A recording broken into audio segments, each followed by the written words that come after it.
Tristana wants to dive in with the rocket jump, with the explosive shot, and just deal as much damage as he can in those early stages of the game. I believe we are actually in the game. We are. So, DP starting as our blue team down here in the bottom left-hand corner, up against Eternity there on your screens on the top side. This is our first game in this best of 3. This is the first semi-final here from the DreamHack Summer 2013 tournament. And it's all set to be an explosive start. Where do you think these guys are going to go and set up their level 1? Yeah, it could be that, as you can see, the entire team of DP is moving into the bottom lane. The only one actually going to quickly put down a ward is Sona. She's all alone. She's going to see actually Eternity, who is unable to pick up the ward, and has a pause moment. That took a long time for that pause to come through between Spontex leaving. Eternity really valuing their top laner.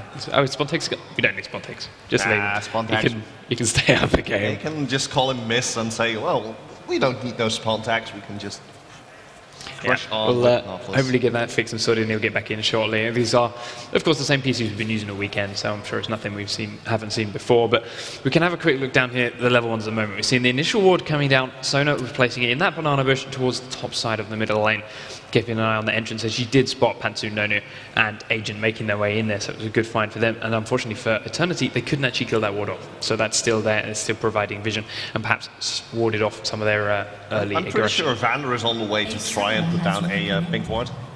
Yeah, so Spontex has just come back in. We do now see Vander, he's probably going to go and drop a ward on the opposite side of the map, down in the bottom half. If they've seen Sona ward top side, generally the rest of the team is going to be down the bottom half of the map. So you know they're around there, you want to get some vision on them, make sure they're not invading, taking away Nautilus's blue buff, because honestly he's a little bit reliant on them. Alright, and I think we are almost ready to start the game up once again. And I wouldn't be surprised if the guys from DP were just going to put down that ward and go straight to the blue buff of the enemy team, or set up a little trap, because as you can see right now, Eternity is moving in, and Vander, oh my word, Vander face checks in, the binding lands in the burst straight out. Gets destroyed. First blood goes away off the team of DP, and now he chases on. They're going to try and deal as much damage as they can, but I think just first blood, immediately 600 gold in the lead, and Zyra getting picked up there. What have we learned from all of these engagements? Never, ever walk straight into a bush, especially against a Morgana with that dark binding. 1.5 seconds, you're not getting out of there, and immediately, boom. So I mean, we said it before, and I said it literally in that pause. We've seen time and time again, teams will send their support to one side of the map. So in this case, DP sent their support, they sent their Sona up towards the top side, planted a ward. The rest of the team is down in the bottom half of the map. They don't need to be up top, they've got wards, they've got the vision for that. So they're safe in the bottom. We saw Vander, he went towards the blue side, he went towards that red side of the map. The rest of his team went top. They mirrored each other. So there's going to be some kind of suspicion in your mind that the rest of the enemy team is going to be on the opposite side of the map from their support. So face check in that bush, it was brave, he paid the price for it, but with the first blood going over to Tristana, he's now going to have to list a few apologies, I think, to Spontex. He's going to have to come up against an extra longsword down in that bottom lane. And especially Tristana, if you can get to level 2 or 3 early, you deal so much damage compared to any other AD carry. I believe that the base damage on rocket jump and explosive shot is huge, and it will, well, pretty much, it's actually Spontex. Yeah, and he can't really do anything about the explosive shot, just going to hit Spontex over and over again. And when he tries to go for recollecting his blobs, he's only going to get 2% of his health back. Yep, so we'll have a look at these lane swaps. We've got Elise, of course, in that top lane up against Ezreal and Zyra.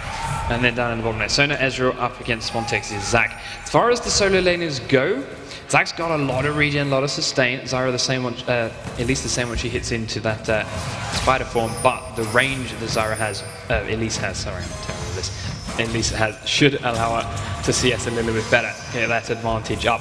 But with the constant pushing from Holy Phoenix's explosive shot, we would like to think that perhaps that bottom tower is going to go down first. Yeah, especially with Sona there as well, they can just keep Zac at range and just keep killing all the minions. They will automatically push. And of course, if she can choose to level rapid fire instead of her rocket jump or her explosive shot, that's going to allow her to push down the tower really, really fast. In the meantime, I think we might see some more action in mid lane, but it's going to rely on those junglers. Jarvan now heading towards the top lane. He wants to jump in, and He's making his way down the lane. We also have of course, Nautilus. that River's warded, they know that completely. It's that some of those wards from the start, even of course with that support in the top lane. So she's got all kinds of vision. Just hiding off to one side and waiting to see what can happen. The lane is on its way in. Nautilus deciding he's not going to try and get any kind of kills in the bottom lane. He's going to sit there and try and help push it out, get Spontic some more CS, and delay the tower damage that's heading their way. Jarvan realizing that he's not getting any kills either. That's the best option for him. And, well, Vanda's being annoying with those grasping roots, but nothing too dangerous coming from it.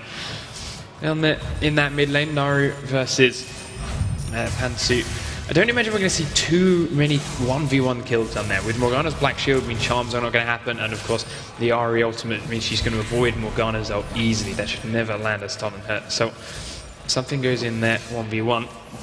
One player's going to have made a mistake, but there's still junglers in the play, so that's something to pay attention to. And now actually Teoclus coming in, Vander getting knocked up. He is forced to use his flash to get out of there. Now Teoclus getting turned around on by Nono, and so I think that's the end of that skirmish.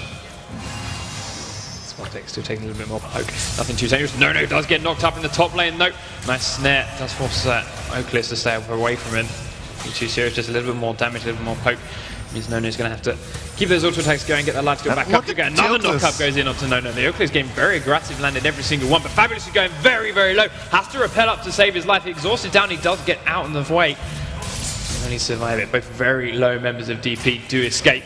But there's a big wave there for Eternity, and they can hold this lane here as long as they like now. And also, did you see how that rappel happened? She jumped right onto the plant of Zyra. If Zyra didn't make that plant, that would have been one dead spider. It would have been a Venus flytrap, so to speak. But yeah, unfortunately, the plant lived a little bit longer in the bot lane. Look at the damage being dealt to Spontax. He's down to about 25% of his health.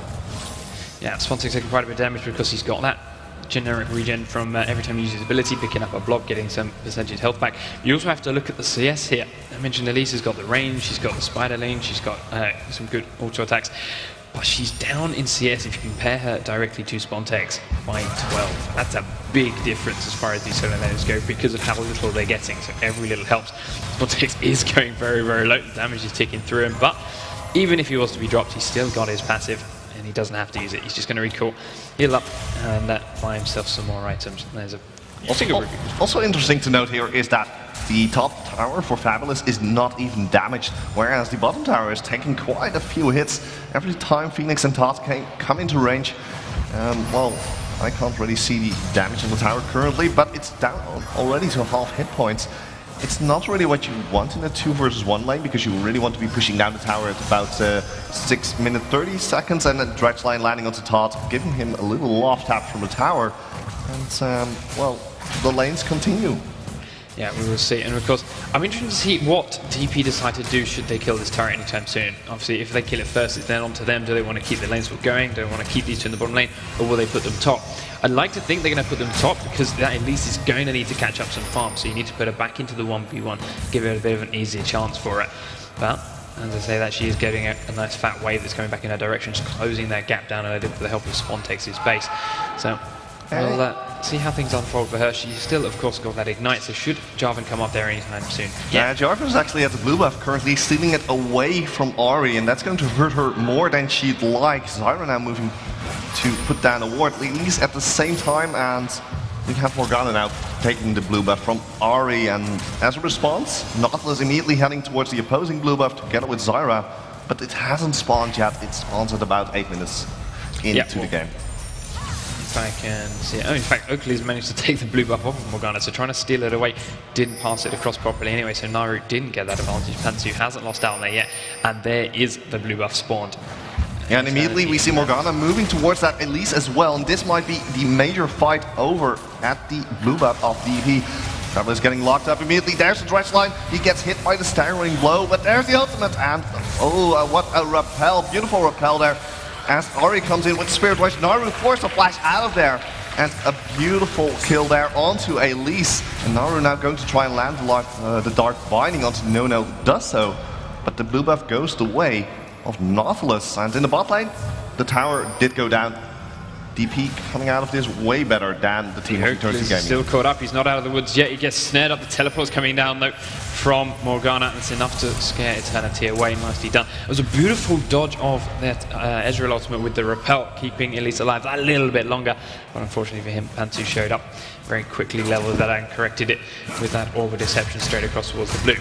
Swanstic's now with that tower down, is left alone for a little bit. He's going to start racking out the CS, nearly up to 50 now, long way ahead from Elise. And of course with that death, and she lost that even more, the lane being pushed in towards her top turret. We have seen Counterswap now. DP are putting their AD carry support back up into that top lane again, giving Elise some 1v1 time. Hopefully she may have to get some gold in the bank now, and even so it's more important now than ever because they are falling behind with that blue buff still. Ancient now picking up his own red buff, so that's going to allow him to gank a little bit more efficient. Sona and Tristan in the top lane. Sona putting down some really aggressive wards here so that they can push really hard and get down yet another tower. They are currently at a 1,000 gold lead and they're looking to extend it. There's no dragon pressure yet, which I could have expected with tower going down actually. I don't imagine DP are going to do anything towards the dragon just yet because they have literally just taken their AD carry support as far away from it as they possibly can. So if you were to do that, you'd do it straight after taking that turret. Actually, in the top lane, we have Nautilus coming in here. Crescendo has been used just to escape. And Holy Phoenix jumping in immediately does pick up the kill, gets a reset. And he's trying to get out of there, but there's the teleport from Pansu. Spontax, it's a 5-man on top lane. Holy Half is going to go down. The Phoenix has already fallen. He will rise from the ashes later on, but look at DP. They're going immediately for that dragon. And it looks like they're going to be able to pick that up with ease, going to extend their gold lead to about 2,000 gold. That was a really nice play from DP. I love the way Tristana judged the damage. She was great. Get in there, leap in, get the kill, get the reset, left out again. Unfortunately for her, we did have Spontax a little bit close by on his way up, and a beautiful teleport coming in from Pansu. Nicely placed ward, giving them that control, evening it out, but it did, as a result, open up that dragon, and that is arguably worth a little bit more gold, providing this top turret doesn't fall down. No, though, he's a little way behind Tristana, Holy Phoenix in CS, as well as now that extra kill. So Triss starting off in very, very well. And as we mentioned before, if she starts getting those 6 items, she's going to be incredibly powerful. So they need to try and do something to either slow her down or catch Ezreal up. He has got his Spirit of the Elder Lizard now, so he's going to have a bit more damage output with his poke. But with his blue Ezreal build, he's still got a way to go before he really hits that critical mass. Yeah, which is basically getting the Iceborne Gauntlet or the Blaze Rune King as well. Tristana now with the builds for the Cutlass will be able to dish out quite a bit of damage and have a little bit more sustain in that lane. It looks like top tower might just fall, but we have Nautilus actually getting caught up by Theoclus. Yeah, Theoclus is trying to sneak around, come over the walls of Goblins, but he found Agent in the process. But Ari's on her way up. She's now surrounded by Morgana and Java. Nice binding comes out of the bush. Puddle's on there. There's the ult comes down from Naru. Pansu doesn't have his ult to get away, and it procs on the other side of the wall.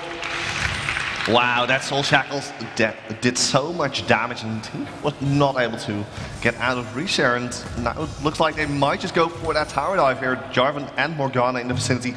Soul Shackles might not be available, but they don't care. Naru coming in, Theoclus coming in, and immediately Spontax getting locked up by the life binding. He's trying to get out there with Let's Bounce, but the equalizer, not the Cataclysm, actually getting locked up, and now Holy Phoenix picks up yet another kill. Beautiful play there, and look at Zac.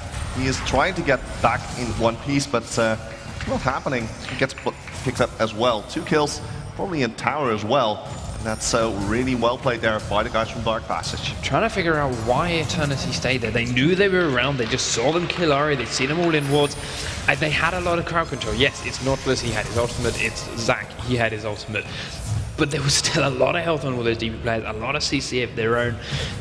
Honestly, it would have been safer just to get out. Now they've given up 2 kills. They've given up the turret. Fabulous has had some free farm time down in the bottom lane because he had nothing to do with it, and Morgana's back in, shoving their mid lane. So the advantage they gain from getting those kills at blue buff, the advantage they gain from pushing down that top lane and shutting down Elise, are almost gone completely now.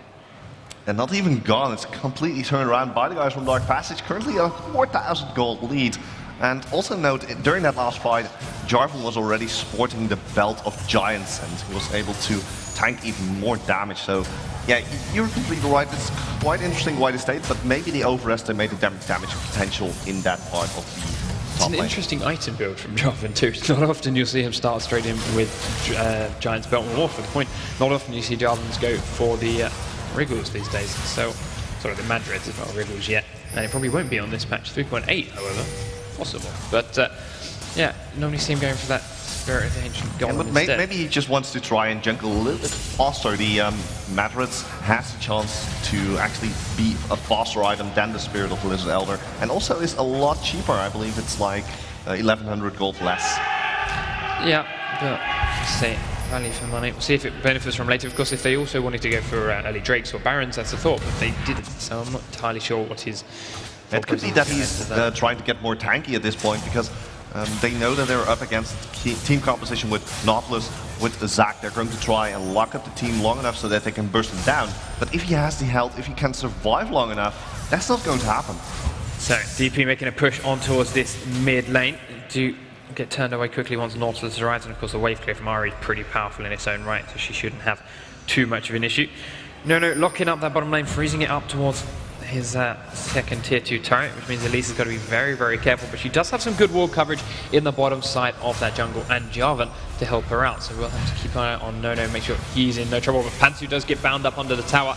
They don't want to go too deep though, and rightly so, because Nautilus is still nearby. Again, another Dark Binding barely missing, and Jarvan actually forcing Nono to go back. He's just sitting there and making sure there's enough pressure that Elise can't get ganked. But if they want to gank, they have to send their entire team, and they're going to lose that middle tower. So it's a two-pronged sword here.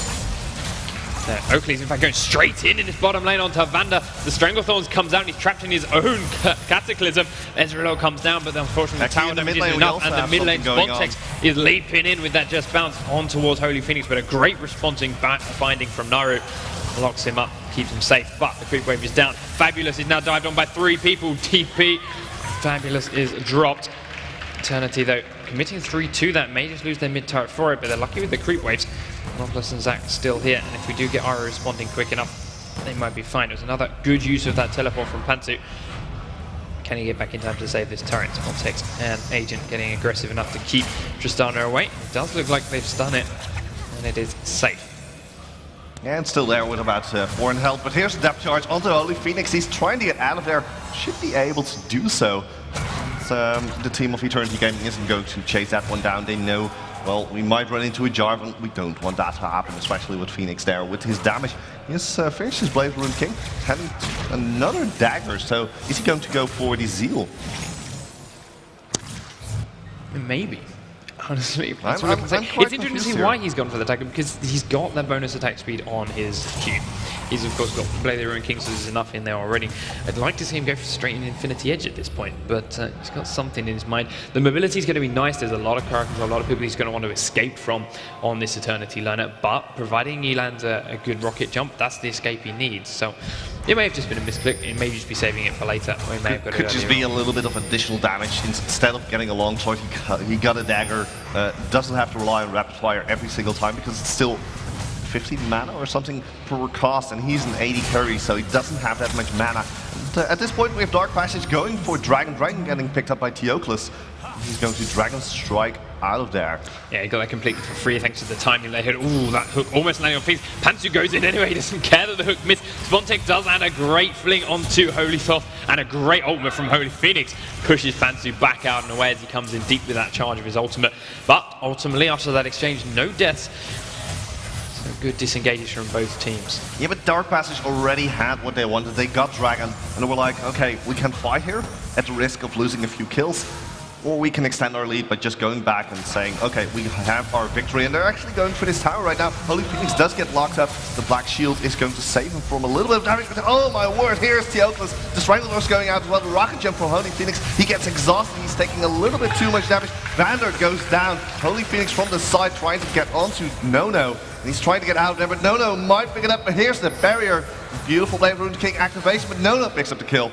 Well played there by Nono.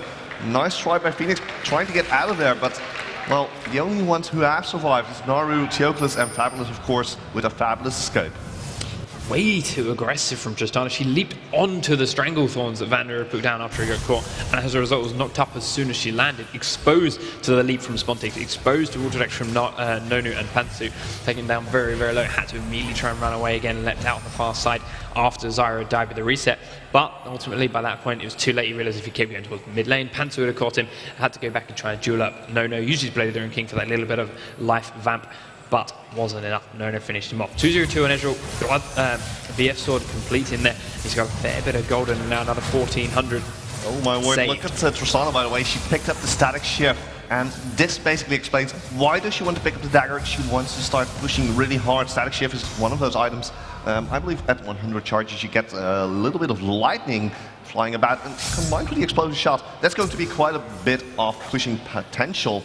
And with the teleport from Naru, he can also push quite hard with the Tormented Soil. So Naru can just sit in the lane, start pushing, and if he wants to get out there, Black Shield himself, teleport out, and with the Black Shield on him, he's not going to get cancelled out of the teleport as well. So it's a pretty safe escape. So Nono opting for not quite completely blue build. He's gone for a Bloodthirster there as his second item. So once the stack starts to come through, he's going to get a very high amount of attack damage. And every one of those Mystic Shots is going to really start hitting very hard. And with that true damage burn then from the Elder Lizard, his poke's going to start whistling down this team. Oh my word, Nono might be in a bit of a situation here as Phoenix is jumping in immediately. The Dragon Strike combination coming out. Yokeless with the Cataclysm going out onto Nono getting locked up, but Holy Phoenix picks up the kill. They're trying to get out there as the team of Eternity responds. But I don't think Eternity can engage right now. No, Fabulous and Spontex far away from that fight, just enjoying themselves in the top lane. But DP have disengaged after getting that kill onto Nono, not looking to push that any further because the response is there from ET. Spontex, I think he used his ult actually there against Fabulous, who had to repel away to safety. They both went quite low, but there is the rest of DP now returning to this push in the bottom lane. Nara and Phoenix, as you said, that combo very, very quick at killing creeps to get onto that tower pretty rapidly. But with Nautilus there and Zyra, they're not putting too much damage down. Yeah, Fabulous is actually getting pushed back to his tower down to about 200 hit points. And it should go down the moment they decide, well, we want this tower right now.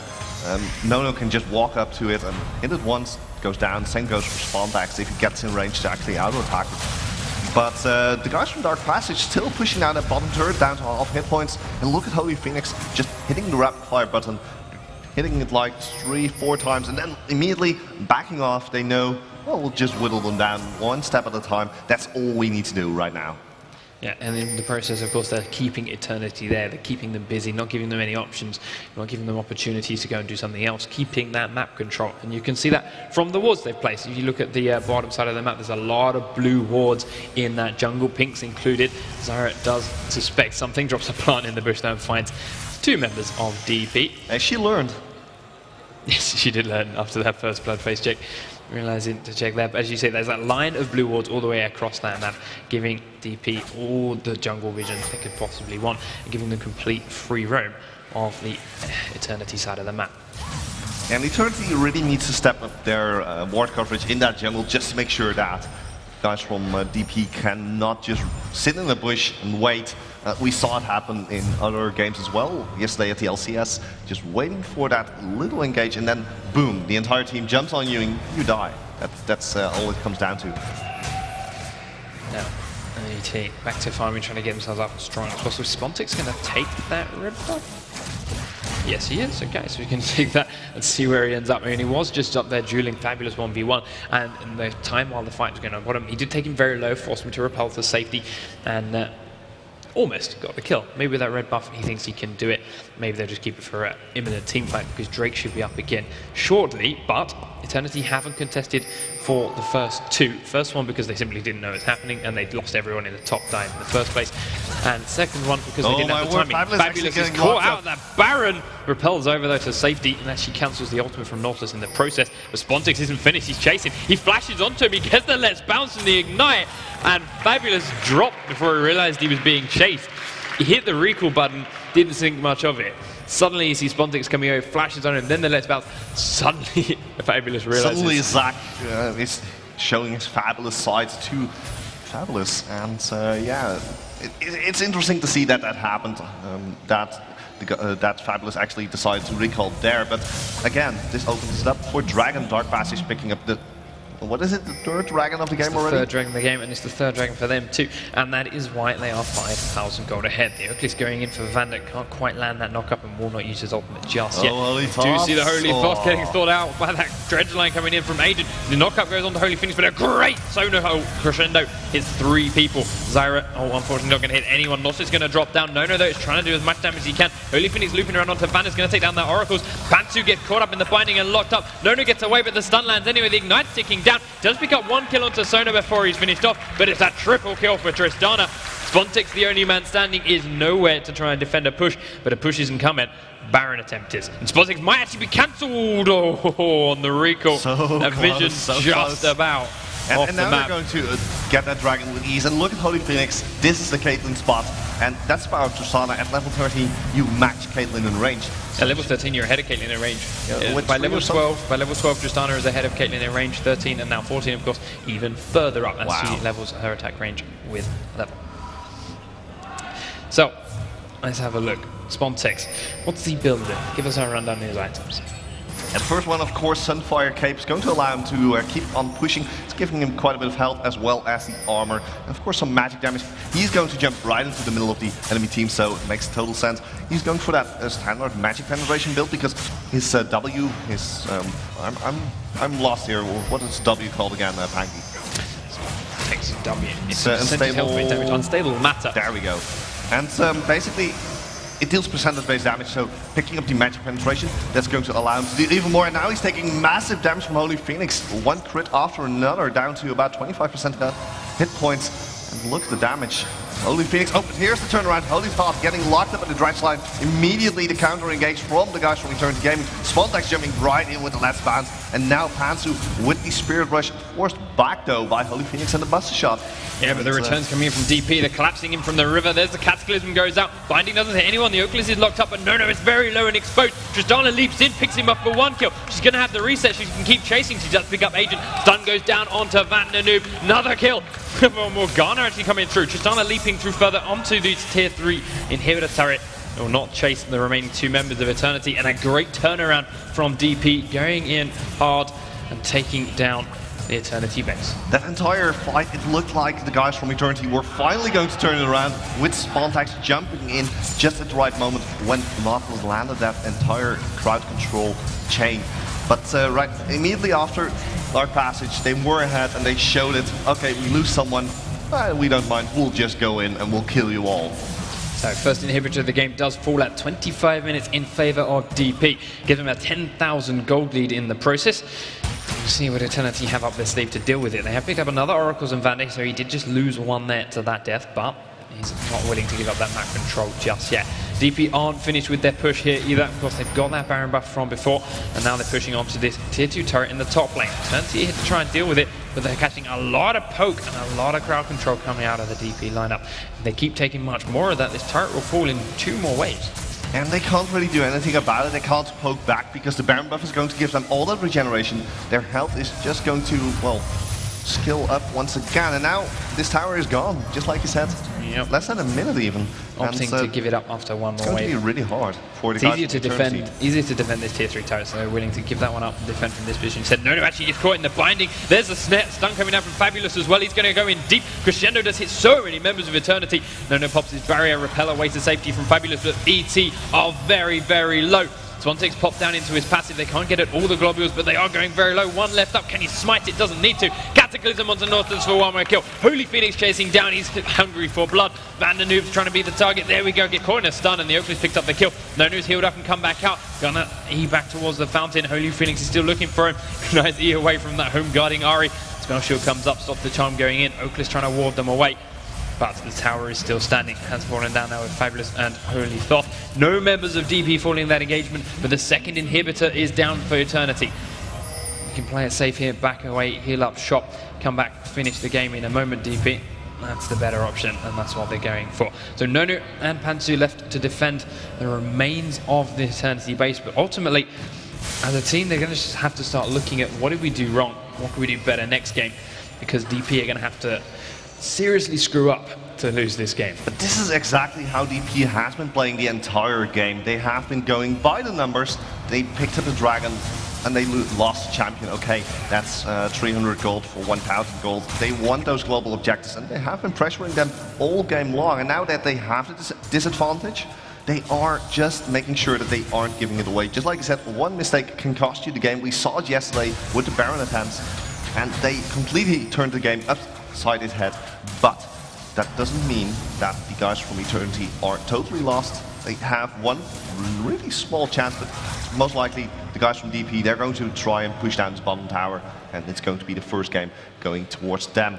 And so just look at the major items. Yeah, Morgana, sorry, hovering around Nono in the top lane, does come straight out of the bush, pops the spell shield. There goes the ult, but as I said, Nono just arcane shifts away from it, dodges the binding, stands in the puddle for a bit, but now the chase is on. Naru has no more abilities, Nono has a lot of damage, hides around the corners, doesn't get the vision, spell shield's back up, binding lands this time around, the puddle's down, but Nono's not going to die from that one. Naru has to back off again just to be safe, and rightly so. Spontix is closing in, but he's done his job, he's kept him busy, and DP have taken down the bottom turret in the process, but he's going back in. Now Spontix shows up, Zhonya's goes out, but there's no damage going down when it happens. Gonna have to try and get away. Flashes out, finds himself Tristana, and he will survive the ignite. And immediately the guys from Dark Classes, they are pushing down this bottom tower, and Theocles is just tanking up all the damage, but Nono is getting caught out by Holy Phoenix, and Holy Phoenix picks up yet another kill. And he's dominating, he's dealing so much damage right now. And look at his items, he has the Bloodthirster finished, he has the Wave Rune King. That's so much sustain, and immediately here's Naru coming in with the Home Guard Blitz. The Cataclysm coming out from Theocles, and Nautilus forced to go back, but this tower is going to go down. Holy Phoenix will probably join his team, or is just going to sit in the top part of the base. They're going tutorial style, they're taking all three, and then there's our attempting to reconnect a message, which means the players have finished, ended, and left the game. So that's interesting, but we will see them keep fighting. Fabulous picks up another quick and easy kill, and as it frees up. So, DP are going to take game number 1 in this first semi-final hit in the DreamHack Summer 2013 BYOC tournament. And Eternity are going to have to reshuffle a little bit. Think about the way they played that early levels, because giving up a first blood and giving up some easy kills to those early tower dives, not ideal. Yeah, especially that early first blood gave Tristana such a huge advantage at the